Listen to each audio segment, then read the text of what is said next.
காஷ்மீர், பஞ்சாப் உள்ளிட்ட மாநிலங்களில் இருந்து மேலும் 38 மாணவர்கள் டெல்லியில் இருந்து சென்னை திரும்பியுள்ளனர். கூடுதல் தகவலுடன் இணைகிறார் நமது செய்தியாளர் பாலாஜி. பாலாஜி, முழு விவரங்கள்.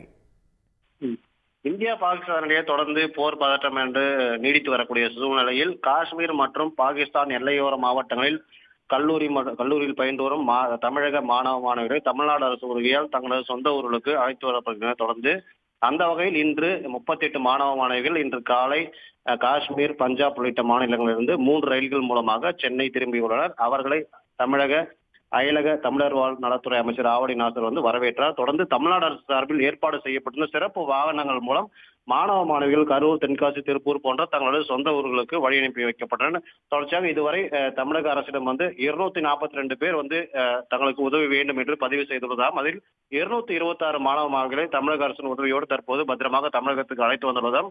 இன்னும் 16 பேர் நாளை மீண்டும் தமிழகத்துக்கு வரவுள்ளதாம் அரசு தரப்பிலும் தெரிவிக்கப்பட்டுள்ளது. மாணவர்களுக்கு எந்தவித கல்வி பாதிப்பும் இருக்கக்கூடாது என்ற வகையில் தமிழ்நாடு முதலமைச்சர் அது சம்பந்தப்பட்ட மாநில அரசிடம் ஆன்லைன் மூலமாக அவர்களுக்கு கல்வி பயில்வதற்கான அந்த நடவடிக்கை மேற்கொள்ள கோரிக்கை விடுத்துள்ளதாம் தமிழக அரசு தரப்பில் தெரிவிக்கப்பட்டுள்ளது. மாணவர்கள் மற்றும் பெற்றோர்களை பொறுத்தவரை தமிழக அரசு தங்களது உதவி கோரிய நிமிடத்திலிருந்து தற்போது வரை அனைத்து உதவிகளும் தமிழக அரசு முழுமையாக செய்து தங்களது சொந்த ஊருக்கு அனுப்பி வைத்தது மிகப்பெரிய மகிழ்ச்சியை ஏற்படுத்தியுள்ளோம். இதற்கு தமிழக அரசுக்கு மிகப்பெரிய நன்றியும் அவர்கள் தரப்பிலும் தெரிவிக்கப்பட்டுள்ளது. தகவலுக்கு நன்றி பாலாஜி. தற்பொழுது தமிழகத்திற்கு பத்திரமாக வரவழைக்கப்பட்ட மாணவர்கள் அளித்த பேட்டியை பார்க்கலாம். நாங்கள் ஷெரி காஷ்மீர் அக்ரிகல்ச்சர் யூனிவர்சிட்டியிலேருந்து வேளாண்மை எல்லாரும் படிச்சுட்ருக்கோம். காஷ்மீர்லேருந்து இங்கே தமிழ்நாடுக்கு வரத்துக்காக அரசுக்கிட்ட உதவி கேட்டிருந்தோம். ஃபுல்லாக அரசு அதிகாரிகளும் எங்களை தொடர்பு கொண்டு எங்கள் யூனிவர்சிட்டி வாசல்லேருந்து இங்கே சேர்ற வரைக்கும் எங்கள் கூட தொடர்புலேயே இருந்தாங்க. எவ்வளோ நேரமானாலும், ராத்திரி எத்தனை மணியாக இருந்தாலும் ஃபுல்லாக தொடர்புலேயே இருந்தாங்க.